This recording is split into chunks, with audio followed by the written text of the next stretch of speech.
आइए आपको बताते हैं कि सिनेमेटोग्राफ संशोधन विधेयक बिल किस तरह से नए बदलाव लेके आया है। मकसद है इसका फिल्म सामग्री में चोरी पर अंकुश लगाना, साथ ही साथ रचनात्मकता की रक्षा करना, यानी कि क्रिएटिविटी को बनाए रखना, फिल्मों को सेंसर बोर्ड का प्रमाण पत्र देने की प्रक्रिया को बेहतर बनाना, फिल्मों की अनधिकृत रिकॉर्डिंग और प्रदर्शन के मुद्दे तथा पायरेसी पर भी अंकुश लगाना, साथ ही साथ पारदर्शिता लाना, फिल्म इंडस्ट्री में सुधार और फिल्म निर्माताओं का नुकसान कम करना भी इस बिल का मुख्य मकसद है। क्या प्रावधान है और किस तरह से आने वाले समय में बड़े बदलाव देखने को मिलेंगे, आइए उस पर भी एक नजर डालते हैं। नए कानून में सेंसर बोर्ड की तरफ से फिल्मों को 10 साल की जगह स्थायी सर्टिफिकेट अब दिया जाएगा। तो ये कुछ बड़े बदलाव किए हैं। इसी के साथ साथ इसमें फिल्म के दर्शकों का वर्ग भी उम्र के हिसाब से अब होगा, यानी कि इसमें भी नए तरीके से फिल्मों को सर्टिफिकेट देगा सेंसर बोर्ड। आइए देखते हैं उसमें किस तरह से। हर फिल्म के शुरू में ही लिखा होगा किसी देखने वाले की उम्र कितने से कितने बीच होनी चाहिए और इसमें किस तरह से वर्गीकरण करा है। अभी तक फिल्म सेंसर बोर्ड UA और UA की पुरानी प्रथा पर चलता रहा है और ऐसे ही सर्टिफिकेट देता रहा है, लेकिन अब इसके बजाय आयु समूह के आधार पर फिल्मों को बांट दिया जाएगा।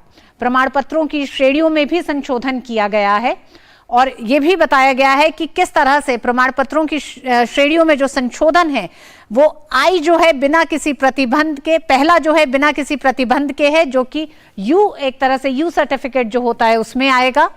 वहीं दूसरा सर्टिफिकेट बिना किसी प्रतिबंध के लेकिन 12 वर्ष से कम आयु के बच्चों के लिए माता पिता या अभिभावकों के मार्गदर्शन के अधीन UA के साथ UA सर्टिफिकेट, ये सर्टिफिकेट अभी तक भी दिए जाते हैं, आप जानते हैं, और केवल वयस्कों के लिए A सर्टिफिकेट के तहत। लेकिन जो कुछ बदलाव करे गए हैं वो देखते हैं। किसी पेशे के सदस्यों और व्यक्तियों के वर्ग के लिए S सर्टिफिकेट को दिया जाएगा।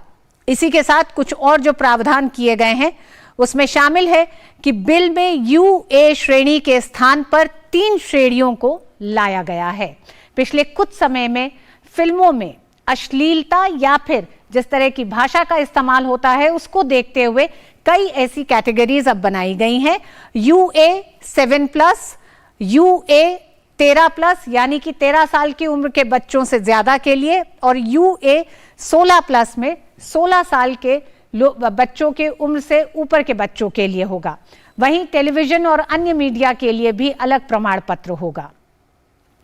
A या S प्रमाण पत्र वाली फिल्मों को टेलीविजन और केंद्र सरकार द्वारा निर्धारित किसी अन्य मीडिया पर प्रदर्शन के लिए एक अलग प्रमाण पत्र की आवश्यकता होगी।